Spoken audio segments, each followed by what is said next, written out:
So you're working at this Boston Comedy Club, and then I guess the owner sets up a showcase for you and Will Smith's company. Yep. So I was at the time I was working the door, and I was just letting anyone that went to NYU come in, and so everyone's underage drinking. And so I have this like huge following of college kids that basically can drink for cheap and don't get ID'd. And I go up at the end of the night and they love me. And so Time Out New York writes an article about me because of this. And then Will Smith's people, David Tochterman specifically, saw the article, and Barry Katz called me up and he's like, they want to see you do stand-up. And so I went and I did like 7 minutes, and I just had a dream set. I had one of those dream sets that you get. You probably get 10 of them out of your life, and the next day they offered me a development deal. I take that back. They said they offered me a development deal, and they said it's contingent upon meeting Will and Will liking you. Okay, so you met Will. Met Will at I want to say the Hit Factory. I want to remember. Say that's the name, on the Upper West Side. Mm-hmm. He was doing Millennium, and I go in. I remember I brought a camera. My manager's like, "Don't bring a camera. Don't bring a camera. If you want to be his peer, you don't ask to take a picture with him." And I was like, "Okay." So I have no pictures of me and Will ever. Go in. They sit 2 chairs in the middle of a dance studio, facing 2 folding chairs in the middle of a dance studio, facing each other, and they're like, "We'll be in a second." I sat with the chair with my back to the door. I didn't know what door he was coming in. And he walked in behind me, and I could feel his energy. I mean, sincerely, like, you know when you say, like, oh, that guy's got it, the it factor? Mm-hmm. He's got it, and he's got it all over him.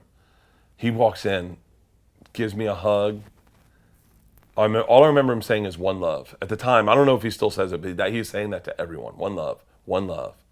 Gives me a hug, says "one love," and I was off to the fucking races. I was like, I need this guy to like me, and I love this dude, and I love hip hop, and I am a big hip hop guy.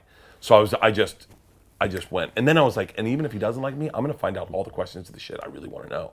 So I like went through. I asked him what he thought about at the time Cash Money was blowing up. I asked him what he thought about Juvenile, what he thought about Wayne. Like I went through everything. I want to know what he thought about Outkast. I want to know what he thought about, because I just come upon the fact that like hip hop was made for the place that you listen to it. So New York, it's all headsets. Miami, it's all bass. Like, and I was like, I was off to the races, and he liked me. He liked me. He was like, "Let's go see a movie." I was like, "Okay." You guys went to a movie. I called my dad, and I was like, I got in the car. My dad goes, "How'd it go?" I go, "It went great." He was like, "Really?" And I said, "Yeah, we're going to the movies." My dad's like, "What?" I go, "We're going to the movies." And he was like, "Want a date?" And I was like, "I don't know." I was like, "I don't know. I really didn't ask. Like, I was just needing." And he was like, "What do you mean? Like, what? You and him are going to the movies together?" I was like, "Yeah, I guess." And I was like, "It's at Planet Hollywood." And he was like, "They have a movie theater there?"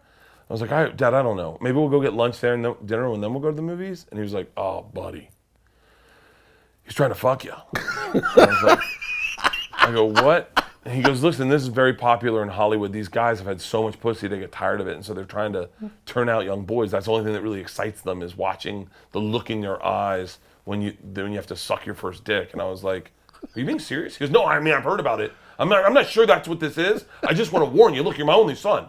I don't want you to go in there unprepared and end up sucking this guy's dick. I'm just saying." And I was like, "Okay." So I go, "What do I do?" And he goes, "Show up." He goes, He was like, "I could be wrong. I don't know. I'm just letting you know. You don't want to go in not knowing something." So I showed up. And I went to Planet Hollywood up by like 56th, up in that area, near Columbus Circle. And I walked in the front lady, and I was like, "Is Will Smith here?" She was like, "Yeah, in the back." And I was like, "Oh. So funny. I didn't think he'd be like eating dinner with everyone." And I start walking through. She sent me like a mannequin of Will Smith. I go, No. The actual Will Smith. And the look on her face was like I said, I break off dolphins' beaks. She was like, "Huh?" I said, "I'm here for Will Smith, the person."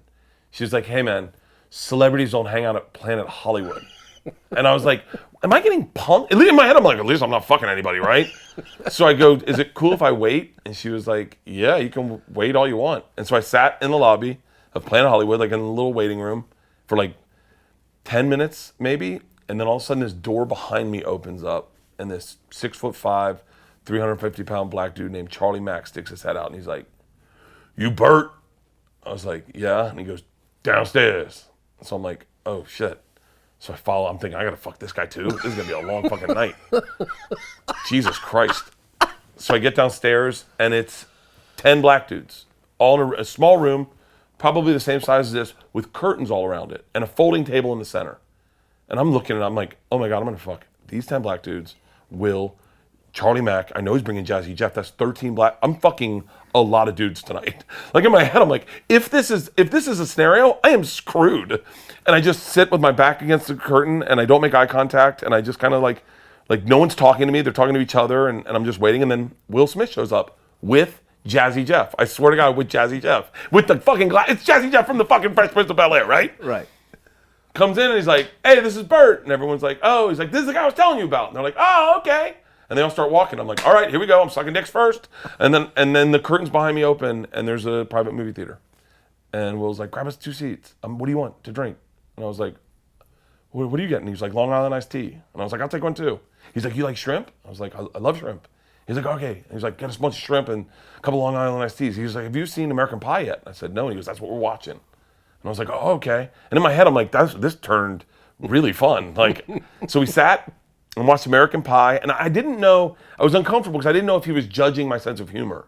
Because I was wondering if he was like, this is a white guy comedy, like white boy comedy. I want to see what he finds funny, what I find funny, or I didn't know if that was like a test. Mm-hmm. So I was a little on edge a little bit, and then I get drunk, and he goes, he's like, so what did you think? I was like, it was great. And he was like, no, about the guys. I was like, I didn't fuck him? What do you want? What do you want from me? And he was like, no. You said you're a hip hop fan. He's like, this Kool Moe Dee, this Biz Markee. I'm like, holy fucking shit. Like, I could have fucked Kool Moe Dee? Like, I'm literally like, oh my God. And then I end up meeting him, and then seeing him, like, I saw him, he was on my TV show. I got a TV show right after this, and he was on my TV show, and I was like, yo, Mo. And he was like, oh, what's up? I said, we watched a movie together. And he was like, oh, yeah. And then, you know, in true form, is where the story I'd tell you ends. But the truth of the story is, Will's like, what do you want to watch tomorrow? And I was like, I don't know. And he's like, all right, we'll do a movie tomorrow night, guys, right? And everyone's like, yeah. And I'm like, oh, tomorrow will be the time that I like get to know these guys. And then I can be like friends with my heroes. And I didn't show up. You didn't show up? I didn't show up. I got nervous. I didn't know if I was really invited. I didn't know if like he was saying that to them. And then, like, you know when you overthink something? And I didn't show up. And then Will kept saying, I remember we ended up working together for a year, and he was like, and you stood me up. Can you believe you stood me up? No one, who stands up? I mean, you stood me up. And I was like, I always wanted to tell him, like, I'm so sorry. By the way, there's another story, just like the Tracy Morgan story, where I know if Will hears this, he's going to be like, fuck that guy, right? I'm not gay. I didn't want to fuck you in the ass. I was trying to be nice, and you turned it into something horrible. But that's the way, I don't know, man. Whatever.